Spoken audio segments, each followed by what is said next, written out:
In this lesson, we'll be tackling Mograph. So we're going in deeper on understanding how it works, how we use them, we're understanding the way the effector works as well. Now, to access the Mograph, you simply go to the Mograph menu right here, and you have all of these different items that consist of the Mograph model, right? So I'm going to start from the cloner once again. And right now there's nothing happening because, like I said in the previous class, the cloner is basically a generator and something needs to be plugged into it, right? So now I'm going to be showing multiple examples, and I'm going to be using the cloners and effectors and basically most of the contents in the Mograph model. Alright, so let's get started. And I'm going to go to the primitive section here, this cube, and I'm going to click on the platonic, right? So I'm just going to move it to the side. And the next thing I want to do is to open this up, and I'm going to create a cylinder right here. I'm going to make the cylinder very small in radius. I'm going to give the radius about 2. I think I'll make it 1, and I'm going to give it a height of about 20. Yes, that's I think I'm going to make it 50. Yes, 50 is fine. Alright, so what I want to do is to plug in my cylinder. I'm going to plug it directly into my clone, right? And it's going to clone this cylinder 3 times because that's what we have. So if you keep on increasing, keeps on cloning, right? So we've talked about the linear mode. You've also done something on the grid array. Now the next one to tackle is the object mode. Now if I click on the object, you can see that the cylinder vanishes.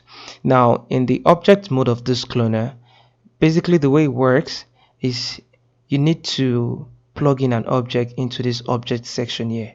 So Cinema 4D is going to create these clones around these objects, surfaces, vertices, or edges.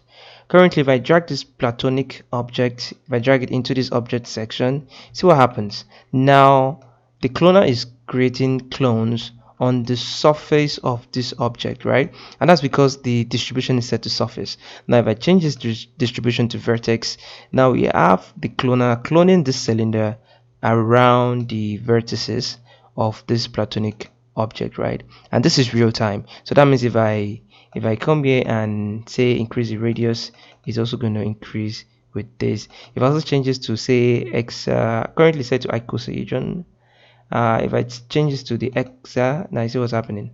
It has updated the deca, it has updated as well, but I'm going to leave it to exa for now. I'm going to leave it to the default, which is icosa right now. And the next thing I want to do is to come back to my cloner, and instead of using the vertex, I'm going to be using the edges section, the edges menu here, the edge option. So I'm going to click on the vertex and then change this to edge in the distribution. So currently this cylinder has been cloned on the edges, right?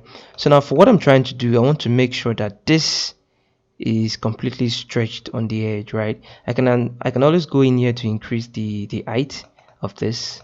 So as I increase it right, so it stretches, but I don't want to do that. I'm just going to leave this back to where it is.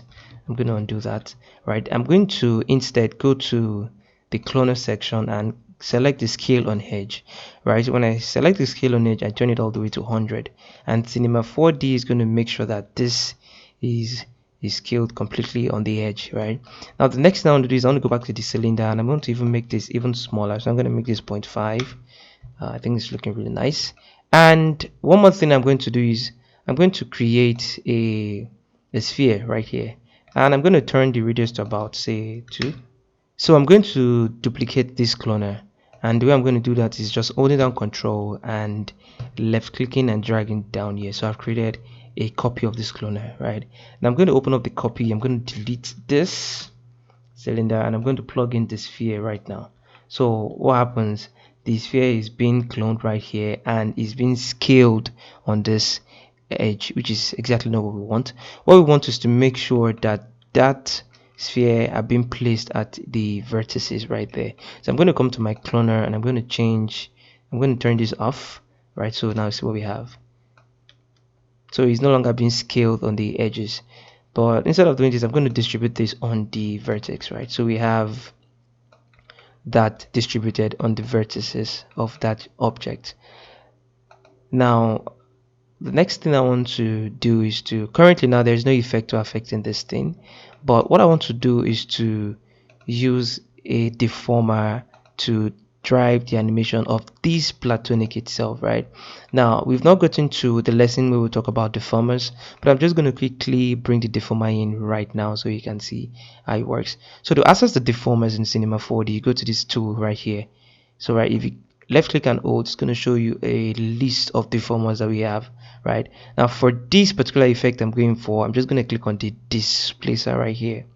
So if I click on the displacer, I'm going to plug it directly underneath. So I'm going to make it a child of the platonic, and to do that I'm just going to left click, and to do that I'm just going to left click and hold and drag it directly on top of the platonic object, and immediately it shows the arrow pointing down. I release that, and now the displacer is a child of the platonic object. Right, so I'm going to go to the displacer right now, and I'm going to go to the shading. So just like the way we load a noise map to drive animation in the shader effector in our previous class, we are going to use the noise map also to drive animation in the displacer.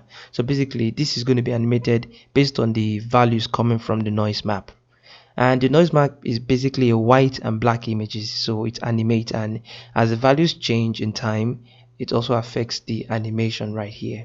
So let's look at it this way: black is 0 and white is 1. Right, so whenever there's white, that's the value of 1, which moves the animation, and whenever there's 0, no animation happens.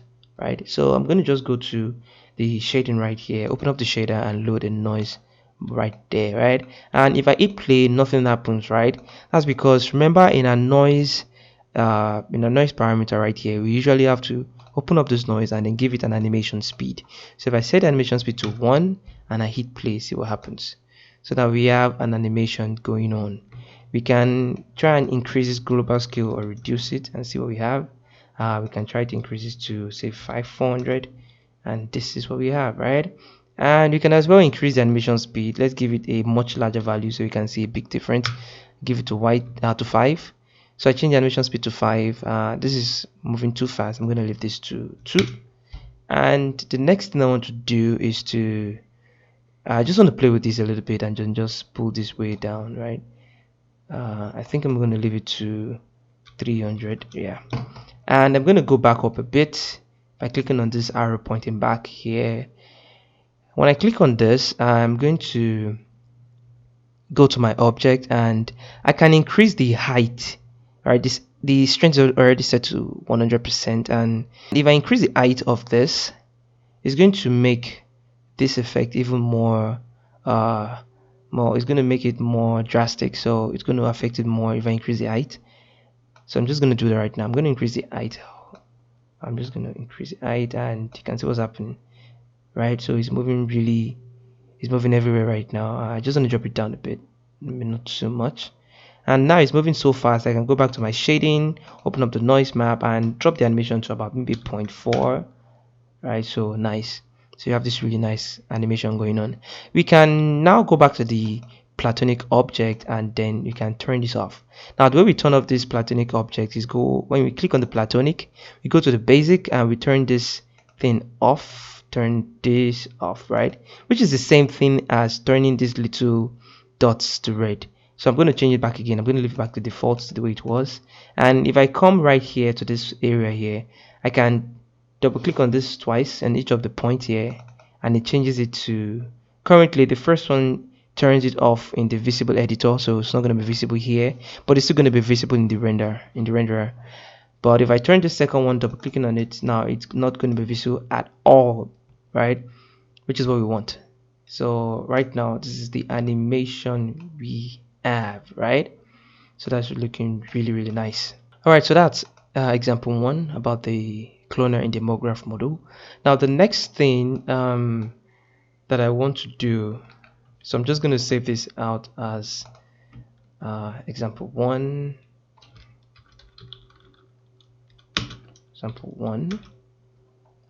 and I'm going to open up a new project so I have that saved separately. And the next thing I want to work with is I'm going to first of all open up the cloner and I'm going to create a sphere. I'm going to turn the sphere to say about 30. So now I'm still on the cloner, right? I'm going to make the sphere the child of the cloner, and I'm going to go back to my Mograph here. And the next thing I want to start working with are these effectors right here. So I'm going to be showing you quite a lot of effectors, and yeah, effectors are going to be useful for your everyday motion design. So the first one I want to just quickly work with is the sound effector, which is a very interesting effector. I'm going to just click on this when this is selected, and I click on my Mograph effector, sound effector. Now this sound will be automatically loaded to the cloner because the cloner was active while I was trying to create a sound, right? So if I click on the effectors, you can see we have the sound effector. Currently, if we play, there's really nothing happening because we've not loaded any sound into the sound effector.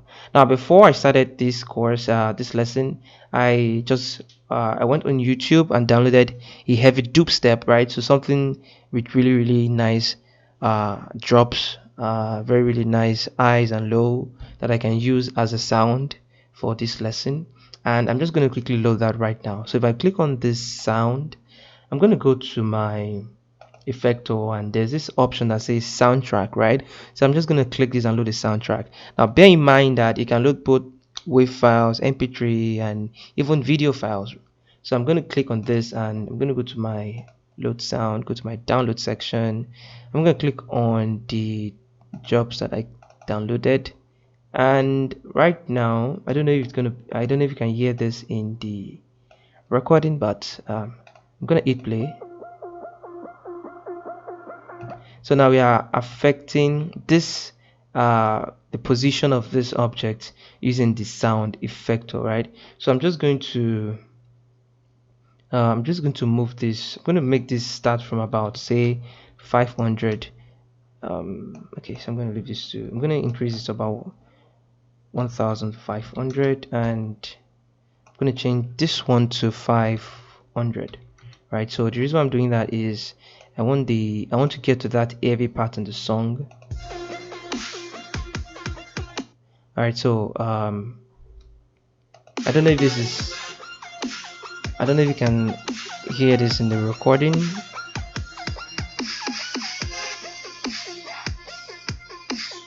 All right, so I'm gonna pause that for a while. So what's happening in the sound effect, or if I go to the parameter, now we are moving this object 50 centimeter in the y direction, right? Now if I add this, if I had say additional values here, let me give this one to about 20, and if I hit play, so we have this moving in all this different direction, right? But I want to pause that and turn this off. What I want to do is to affect this thing in the scale effectors, and I'm going to click on uniform scale. I'm going to turn this to about, say, minus 0.5, and if I hit play, see what's happening. So the sound effector is now affecting the scale of this object, right? I'm going to click on my cloner. I'm going to change this object to the grid, so I have multiple shapes, multiple sphere currently in the scene, right? I'm going to increase this in the in this direction, in the y-axis, and right now we have about 2. So I'm going to increase this in the y-axis. I'm just going to set this to 2, right? Now we have the sound effector affecting the sound of this object, right? Now the next thing that I want to do is to apply a second effector, right? So I'm going to click on this cloner, and the next thing is to go to my Mograph to effector, and I want to use the random effector. Now with the name random, you already can guess what it's doing. So basically it's randomizing every value in this cloner, right? So I'm going to go to my random, go to the parameter. I'm going to first of all turn off this position. We're going to come back to that, and I'm going to click on my scale. I'm going to click on uniform scale, and I'm going to just make them different size. I'm just going to give it a random value, and I'm just going to hit play. So right now we see what's happening. We have different random values. I'm going to go to my sphere, and I'm going to increase the radius a lot more. And the next thing is I'll go to my random effector. I'll come back to my position and just try and mess with the position a whole lot, just push things together, and there we can see what's really happening. I also want to go to my cloner and just try and add more. I'm just gonna add more to it. I'm gonna push this in together. Yep, so there you go. And now if I click on my play, that is happening, right? So alright, so we've been able to use the sound effector to drag the animation loading the sound. I've been able to randomize the size of this spheres, right, and the position as well. Now the next thing I want to do is to click on this cloner and to drag in the delay effector, right? So I'm going to just go to my delay effector and I'm going to hit blend. I'm going to leave it to blend and just increase the value a bit. Now if I hit this, we have they're blending, right? I want to change that to spring and let's see. Awesome. So the spring is looking even really the spring is looking nicer, right? So I can go to my sound effector and then just choose where to sample this thing from, right? So currently I'm sampling from this region right here. I can as well select different distribution. Currently set to iterate, but you can play around with this distribution settings and see what really goes with what you want, right? And now I'm going to add some additional effectors to this cloner. I'm going to click on the cloner again. I'm going to go to my Mograph. I'm going to go to my push apart effector. Now currently what push apart does is it's going to push your object apart. So in case you're having your object intersecting, you can always use the push apart to push them apart, right? And if that's not working, you can also use the scale apart, right? So instead of pushing them apart, it's just going to scale them away from each other, right? So currently this is looking really nice, and yep, currently the segment is set to 16, so it's not looking very smooth. You can just turn this up a bit, and yeah, there you go, you have smooth segments going on.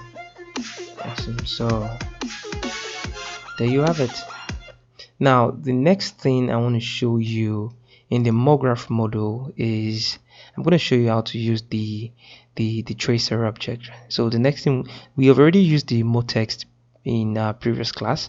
So the next thing I want to show you is how to use the tracer object. Now the tracer object is a very powerful tool and gives you some really nice effect in Cinema 4D. So I'm just going to save this separately as well. So I'm going to be sharing this project file, and I'm going to share and I'm going to be sharing the project file as well. So I'm just going to go save example 2, and I'm going to open a new project entirely. Now the next thing I want to show you is the Voronoi fracture. Now I'm quickly going to create a cube, right? And I'm going to, currently this cube is set to 200, and I'm going to change the coordinates on the y to 100. So by alphing the value of the y in the positive direction, is going to pop right on top of the grid. Now the next thing I want to do is to go to my Mograph, and I want to click on my Voronoi fracture. So by clicking on my Voronoi fracture, it gets dropped in the scene, right? Now remember I showed you a shortcut to quickly make this cube a child of the Voronoi fracture. Now the way you do it is to click on this cube, hold down Alt. Now click on your Mograph and select the Voronoi fracture. Now the cube is a child of the Voronoi fracture. Alright, so we see what's happening in our scene. The Voronoi fracture has broken this cube into smaller segments, right, into smaller pieces. Currently, if I just go to my Voronoi fracture, currently there are multiple colors that has been added by the Voronoi fracture. Now if you want to leave this is fine, but if you do not want this color, you can always change the color. Alright, so to turn off the color, you simply go to the Object tab right here, and then you turn off the colorized fragment and it's gone, right? And if you want to add that back, you can always click it. So that's how you disable the multiple colors assigned by the Voronoi fracture. Now if you go to your sources, if you click on your point generator, currently this cube is being broken into pieces by the points that has been generated. So each point is more or less like a representation of each pieces, right? Now if I click on my point generator and then turn off the point amount to about 100, now we have more points and we have more pieces, right? So we can continue to turn it to about 200, and it goes on and on. Now, a very interesting thing Cinema 4D allows you to do is to use another object as a source to fracture this cube, right? So to do that, I'm just going to quickly load up a sphere, right? And I'm going to turn on my display mode to garage shading. So to do that, I'm going to go to my display, garage shading lines, and the next thing would be to scale this down a bit, right? And right now I'm going to go to my Werner fracture. I'm going to disable this right now so nothing is happening, and I'm going to drag in my sphere directly into this. So right now this is being broken down into pieces with this sphere right here. Now if I begin to move this sphere around, see what happens is updating real time. So I'm going to increase this again, real-time updates, right? So I can decide to increase the segment of this, and it's affecting this as well, right? So I can always change the mode. If I say icosahedron so if I say icosahedron, it changes the structure of this sphere, and basically you can see the effect also right here happening on this cube, right? So I'm going to just delete that. I'm going to stick to my point generator right here. So currently we've created multiple pieces here. I can even turn this up to say about 500 and see what's happening, right? And yeah, that's it. Now another interesting thing is if you go to your transformation, you can always move the point generator, so you can move it to this point, right? And now all the points that is breaking this cube into pieces have been moved to this point here, to this area here, right? So that's what that is doing. You can move it up as well. So I'm just going to undo that and leave it to default. Now after creating this Werner fracture, I'm going to try and use an effector, right? I'm going to use an effector to drive some animation here as well. Currently, Cinema 4D is so awesome in the sense that you can always create additional objects, say like a torus, and if I just drag this torus into this, what happens? It's also being affected, right? So I'm going to delete this cube and just leave the torus. I'm going to align the torus on the Z and push this way up, right? So the next thing I want to do is I'm just going to go to my Werner fracture, and I want to move the transformation. I want to move this to about the top right corner of this torus right here. So I'm going to do that. I'm going to increase this to even 1,000 pieces, right? 1,000 pieces, and I'm going to just move this back into position. Yeah, I think I want to move this back into the actual position. Just drop this down. Actually, I clicked 100. I meant 1,000 pieces. Right, so we're gonna have this happening right there. Awesome. So we have these really nice pieces. Now one thing we want to do is to go to my Werner fracture and go to my effector. Now the effector basically affects everything in the Mograph, so it doesn't just work on the cloner alone. It can affect the matrix, it can affect the fracture, Werner fracture, the multex, the tracer, the pulley effects as well. Alright, so I'm just going to load on my planar first. Currently, what happens when I click on my planar? This object just moves up, right? And that is because in my parameter in the plane effector, the Y position is set to 100 centimeter, right? And with that done, it's going to move this object 100 centimeter in the Y axis, right? I'm going to just go to my plane effector and under the fall off, which is the very important section in the plane effector, right? So I'm going to focus on the fall off for now. I'm going to click on the fall off and I'm going to drag in a spherical field here. So previously we've used a box field. This time around I'm going to use a spherical field, right? And when I click on the spherical field, see what happens. Now remember in my previous class I explained what these fields are, right? So they are just ways to affect Mograph objects, and not just Mograph objects. There are ways to affect even things that are outside of the Mograph model, right? And currently when you create a field in an effector, now that field is going to carry this effector's parameter right inside of it. So this parameter of this effector, or these features, the effect that this plane effector has, will only be activated within this field, right? So it's safe to call this fields more of like an activator area, or more like an activated area. So if I begin to move this, see what happens. Those areas that are intersecting with this are now being moved, right? Now I'm going to go back to my plane effector, and under the parameter I'm going to leave this to 100, and I'm going to set the x to about, yeah, so I'm just going to do it this way, and I'm going to move the z, say, okay, I'm going to leave the z to what it is. Actually, I'm going to move it back a bit, and yeah, I'm going to move this up this way, right? So when I go to my plane effector and see what happens, if I move it this way, yep. So if I go this way, yeah, all right.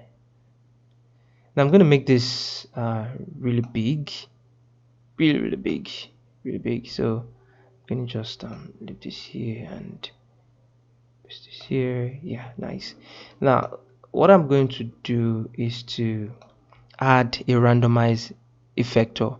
Now basically the reason why we want to add the random effector is to have separate sizes of these pieces, right? So they don't just all look the same. So we're going to use the randomized effector. Now before I do that, one thing I want to do is to have this pieces scale to 0 as it going off into this space. For me to do that, I'm going to go to my plane effector, and I'm going to go to my scale and turn this uniform scale, and I'm going to change this to -1, right? So as I get to this point where the effector is most active, they scale it to nothing, right? So see what happens. Awesome. There you go, right? So I'm going to make this even bigger, way bigger, right? Yep. So it goes this way into nothingness. There you go. All right, awesome. So I'm going to just quickly add my randomize effector. So I'm going to click on this burner fracture. I'm going to my Mograph, and I will go to my effector, and what I want to add is the random effector. So see what's happening is blowing everything into random positions. Now I want to do something really interesting. I'm going to copy my plane effector, right? And I'm going to just drag it directly to the random effector as well. So if I go to my random effector under the fall off, I'm going to drag this spherical field into this right here. So you see what's happening, right? So now the random effector also have its own spherical field that was copied right here. So basically when I'm going to undo that, and so it doesn't get all confusing. Right now we have the random effector affecting everything because we don't have a fall off, right? Now originally I'm supposed to go to my random effector, select my spherical fall off, and then try and position it right here. But instead of doing that, I'm just duplicating this existing spherical field, right, and I'm just dropping it directly underneath here. So now I have also created a spherical field copied from here to this random effector, but currently in my random effector on the fall off, this is not visible right here, and it should, right? So all you need to do is to just drag this and drop it directly here, right?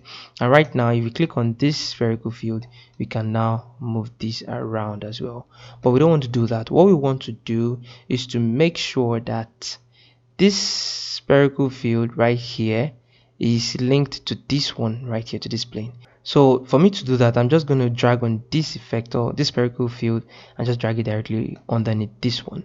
So if I move this spherical field, the second one moves along with it. Now we can see we have some really nice random values. Now if I go to my random effector and I go to my parameter and I turn this off, you can see the difference, right? So now we are randomizing the position right there. And if I go to my scale, I can also just click on uniform scale and just, so as I dial in this value, you can see they all look different. So having this uniform scale, I'm going to also add some little rotation to it as well, so we have some really nice rotation. So if I come to this original spherical field, I can move it way out first, and I can set a keyframe from the beginning. So I click on this button to create a keyframe, and a keyframe is created at frame 0, and I'm going to go all the way to 90 and drag this down right here. Alright, so I'm going to just increase this animation timeline. I'm going to make this say about 400, and I'm going to drag this. So I'm going to move my cursor to this edge here, and it changes the icon, and I'm just going to drag it here.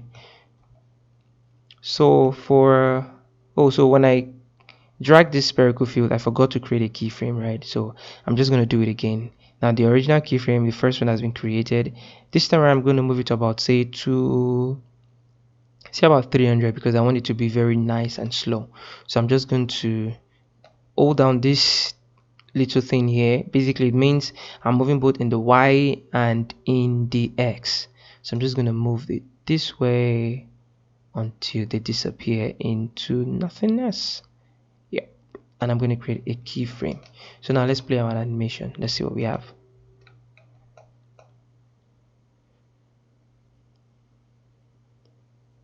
So there's a lot you can do with this.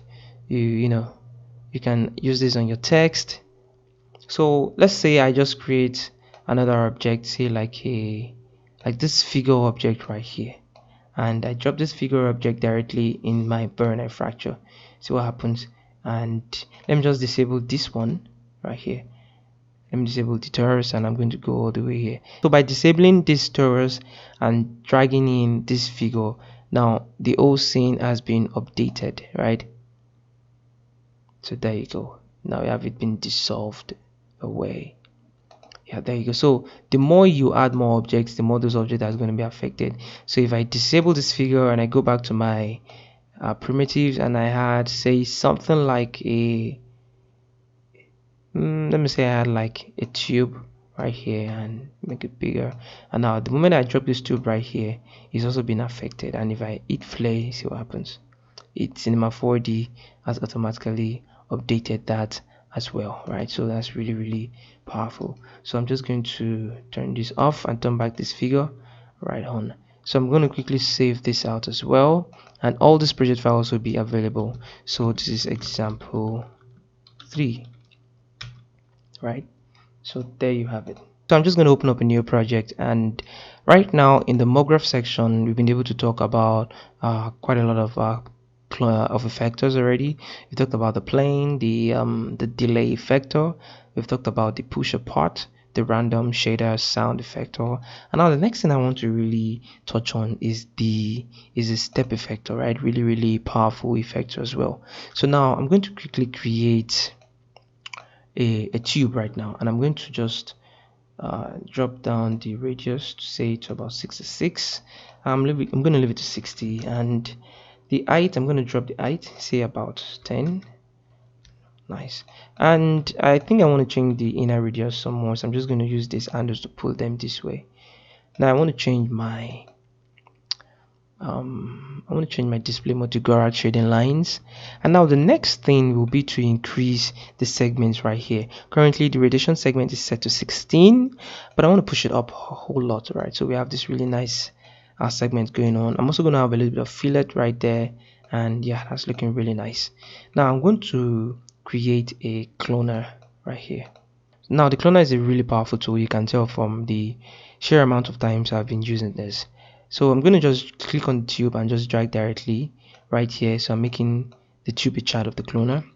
And now the next thing will be to go to my cloner. Under my effectors, I'm going to hold and drag the step effector right there. So now you see what's happening. Now it's creating, now the step effector is affecting this cloner object in its scale.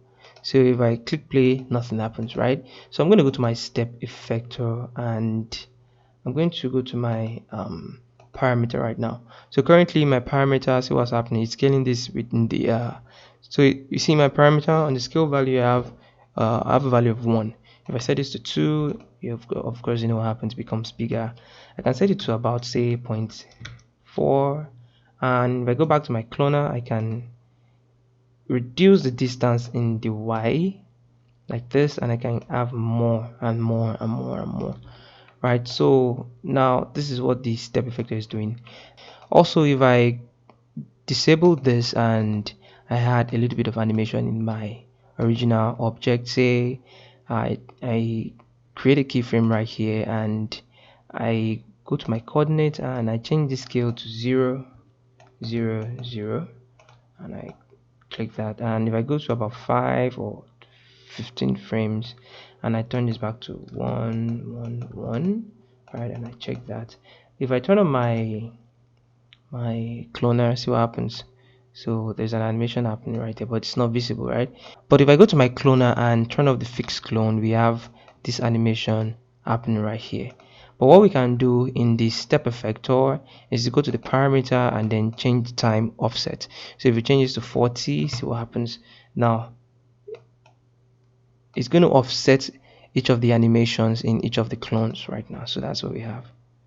Really nice, right?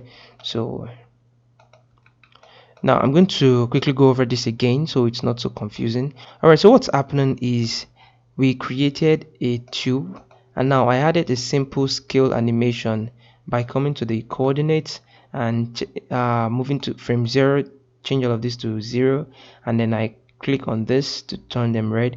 So whenever you turn them red, it means a keyframe has been created, and I moved in time to about 15 seconds.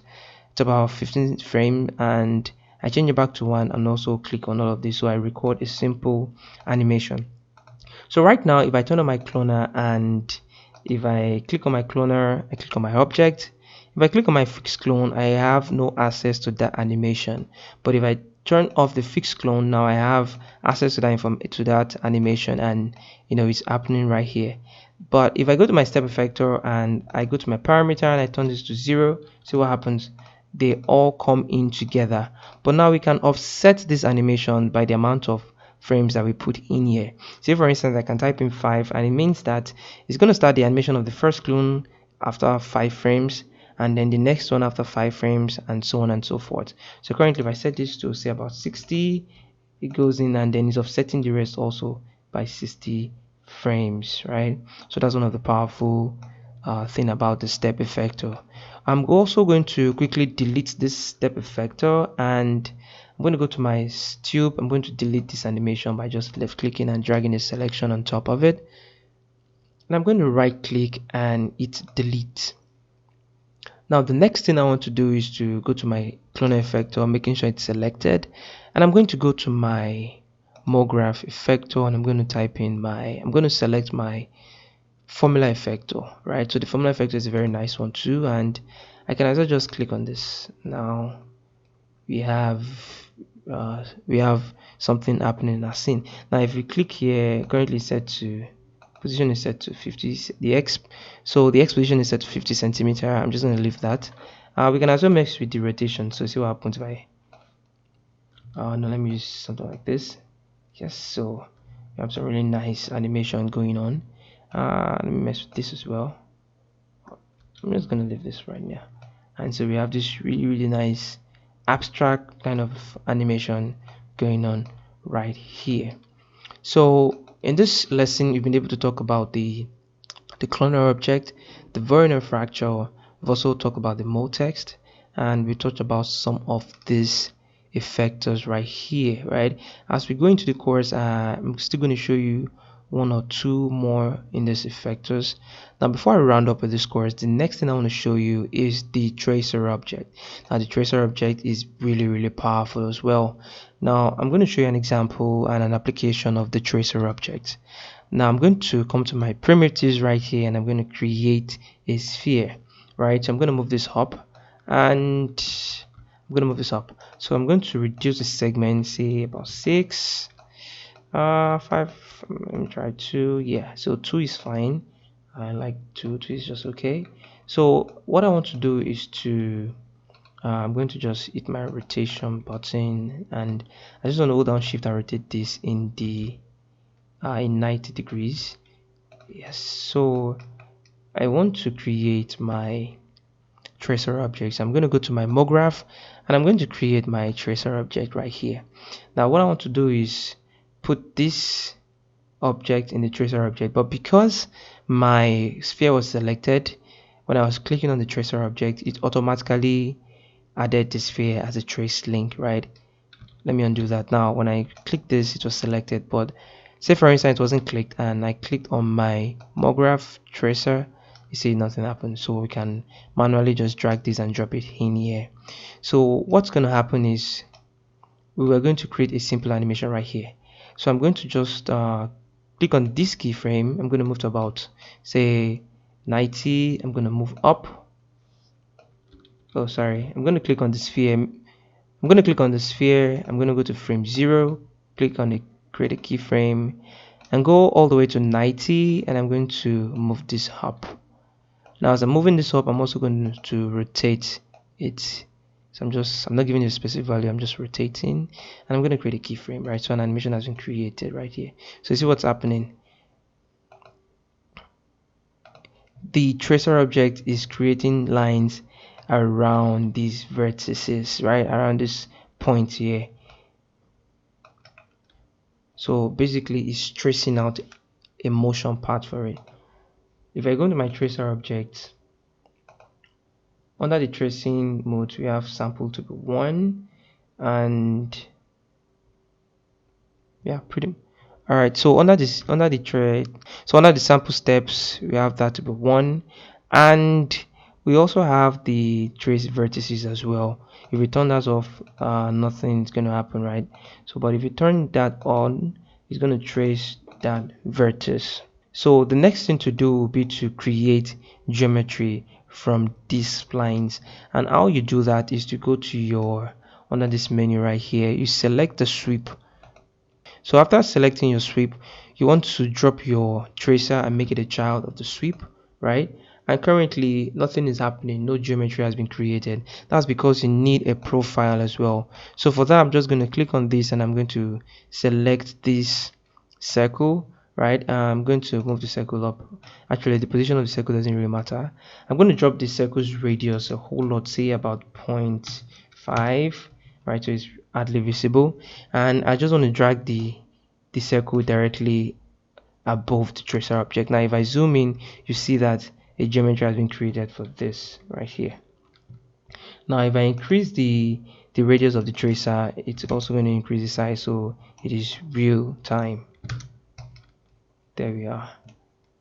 And as the object travels, the shape travels with it as well. So that's that about the tracer object. Now as we go into the course, I'm going to show you a much more complex so as we go into the course, I'm going to show you how we can use the tracer object to create more amazing animations. So basically what we're going to do is to create an emitter, and we're going to have the tracer object trace the particles coming out from that emitter.